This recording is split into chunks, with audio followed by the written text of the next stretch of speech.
উত্তর পশ্চিম বঙ্গোপসাগর আর আমাদের উড়িষ্যা কোস্টের কাছেই, উড়িষ্যা অন্ধ্রপ্রদেশ কোস্টের কাছেই এর সেন্টার আছে। পুরী থেকে আপনার দক্ষিণ পূর্ব দিকে 70 কিলোমিটার দূরে এর কেন্দ্রীভূত আছে এটা। আর এর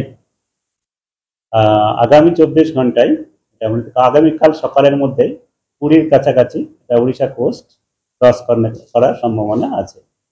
এর যে প্রভাব আমাদের পশ্চিমবঙ্গের উপরে কেবল হালকা থেকে মাঝারি বৃষ্টিপাতই হবে। সব জায়গাতেই হালকা থেকে মাঝারি বৃষ্টিপাত থাকবে, ভারী বর্ষার তেমন সম্ভাবনা আমাদের পশ্চিমবঙ্গে এর প্রভাবে নেই। তবে বজ্রবিদ্যুৎ সহ বৃষ্টিপাত হালকা থেকে মাঝারি সব জায়গাতেই হবে। মূলত আমাদের এর প্রভাবে যেটা সতর্কতা জারি করা রয়েছে সেটা হচ্ছে মৎস্যজীবীদের জন্য। মৎস্যজীবীদের আগামী 21 তারিখ পর্যন্ত সমুদ্রে যেতে মানা করা হয়েছে, কারণ আমাদের উপকূল অঞ্চলে এবং বঙ্গোপসাগরের উত্তর পশ্চিম এবং উত্তর পশ্চিম বঙ্গোপসাগরের আমাদের উত্তর পশ্চিম এবং সেন্ট্রালে, ওয়েস্ট সেন্ট্রালে, সেটাতে আপনার স্কোয়ালি ওয়েদার থাকবে। আর উইন্ড স্পিড 35 থেকে 45 আমাদের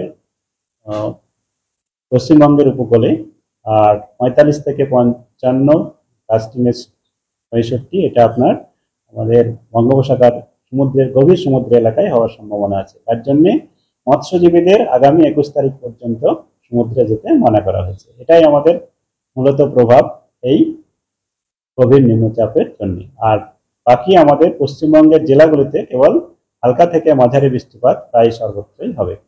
আর এখন আগামী দুদিনে, আজ আর কাল এবং 21 তারিখে আপনারা যেটা বলছেন তৃতীয় দিন, সেটা আমাদের পড়ছে 21 তারিখে আমাদের দক্ষিণবঙ্গের জেলাগুলোতে সর্বত্রই বৃষ্টিপাত হালকা থেকে মাঝারি থাকবে, বজ্রবিদ্যুৎ সহ কোথাও কোথাও বৃষ্টিপাত হবে মেনলি।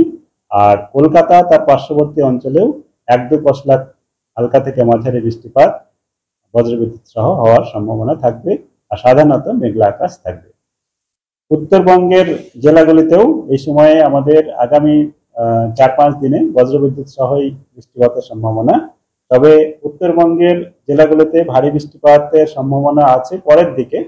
আপনার কালকে ওটাও বজ্রবিদ্যুৎ সহই হবে, 1-2 জায়গায়, খুব বেশি সম্ভাবনা নেই।